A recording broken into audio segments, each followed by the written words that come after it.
Okay, we're in section 4.2, and we're doing the homework exercises. We start off with number 1 here.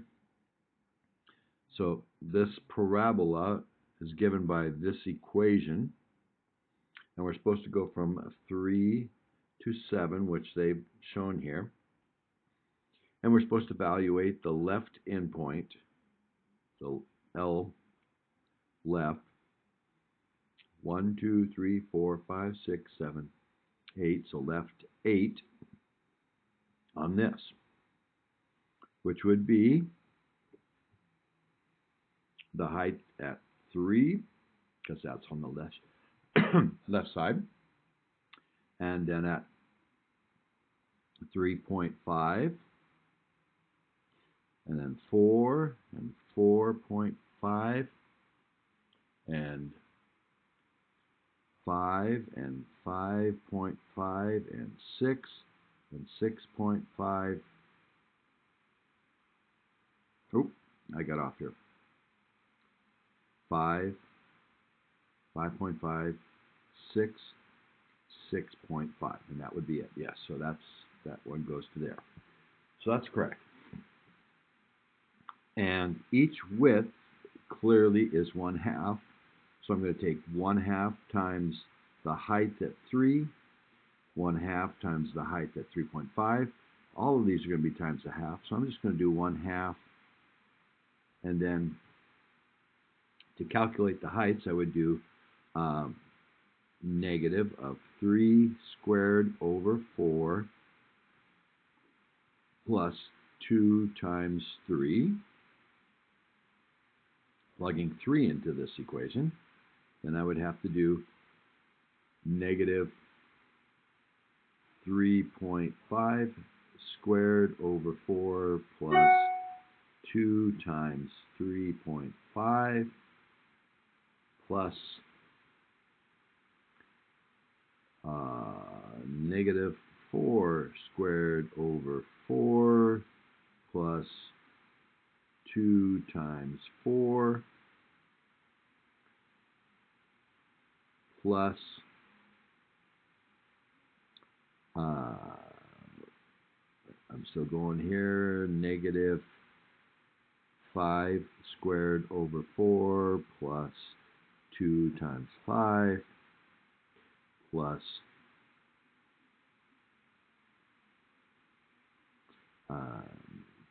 5.5, a negative, squared over 4 plus 2 times 5.5 plus this one would be negative 6 squared over 4 plus 2 times 6 plus the last one, which would be negative 6.5 squared over 4 plus 2 times 6.5. So I got to work all that out. Now I'm going to do that a couple different ways on the calculator, just to show you some things that we can do with the calculator. First of all, if I just wanted to get all these different numbers, that would be easy enough if I just type the equation into the calculator here, which was negative x squared divided by 4 plus 2x. Then if I go to my table set and start the table at 3 and go up by 0.5 and have it on auto, and go to the table, and it's telling me what this first one is, 3.75. The second one is 3.9375, and the next one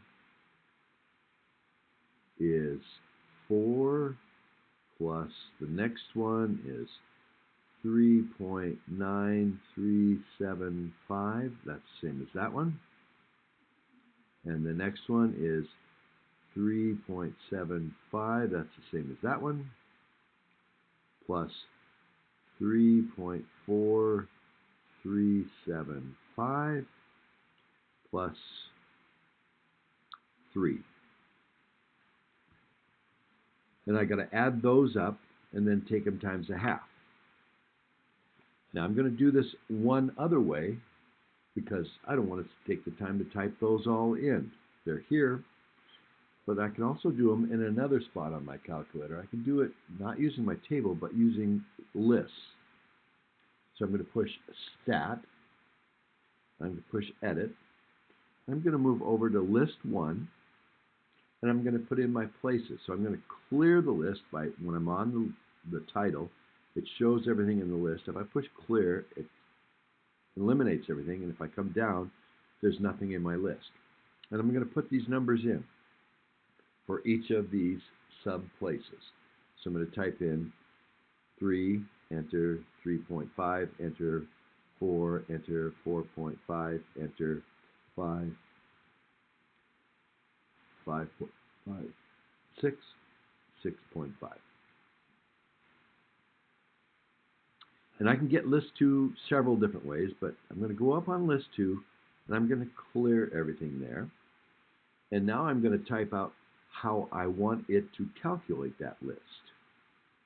And then I can type this whole formula in, which is what I'm going to do here, but I'm not going to use X, I'm going to use list 1.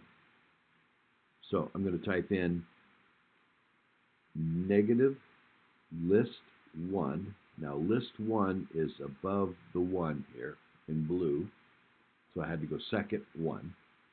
List 1 squared divided by 4 plus 2 times list 1. And I should see the same numbers I had before. 3.75, 3.9375, 4 coming back down, and they match up. Now, if I do this, like I've done here, now I have, oh, I missed one. I didn't get all of these done, but anyway, there's all of them.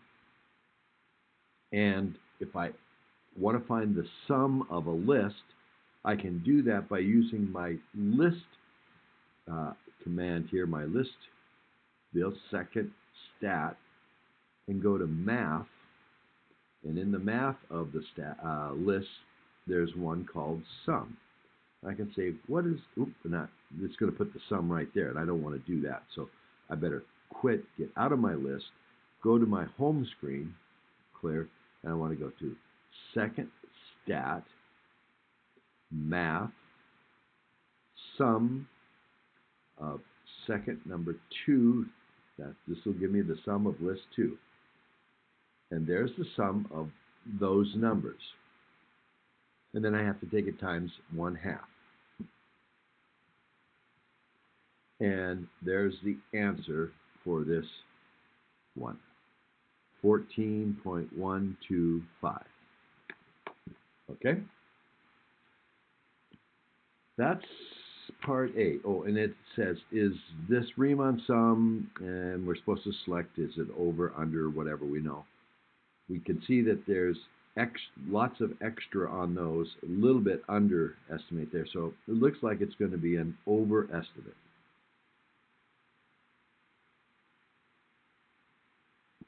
Okay?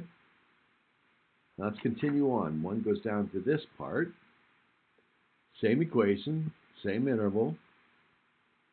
Now we're doing the right side. So all these have the right side on the curve. And so now we're doing, instead of 3 and 3.5 and 4 and 4, we're doing 3.5 up to 7.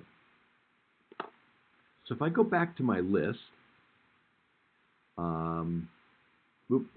by doing stat, just stat, edit, and if I go back here and I can take out the 3, just by hitting delete and go down the bottom, and I can add the 7. Then I could redo this one. Now I'm going to do list 2 differently this time. I'm going to clear this, and do you remember that I put in, I'm going to quit for a sec. Do you remember that I typed the equation into y1? Okay? The calculator knows function notation. It knows that f of 2 can be typed in as y1 of 2, and that would plug 2 into that equation for the x's. It knows function notation. So I'm going to, since y1 has the function in it, I'm going to go quit this, and I'm going to go stat, edit, go up on list 2, clear it. Then I'm going to type in, I want it to calculate y1, and the y1 is found under vars, variable, y variables, a function variable, and there's y1. So I want to do y1 of the numbers in list 1, second list 1.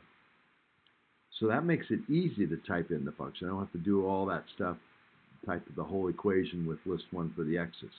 I could just type it this way, and it's calculated all of those. And then I can second quit, and I can go back up and do list 2, enter, and now I'm getting 26.25, but again, that was without taking the width of the interval, which was 1/2, so I have to take this times 0.5, and I get 13.125.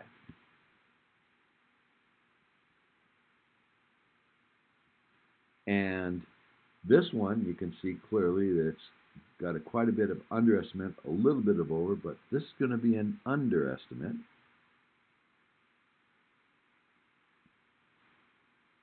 And that's it for this problem, other than I want to say that you could have got these answers also by using the app that's in the book that shows a picture of a curve, and you can type in this equation into the app.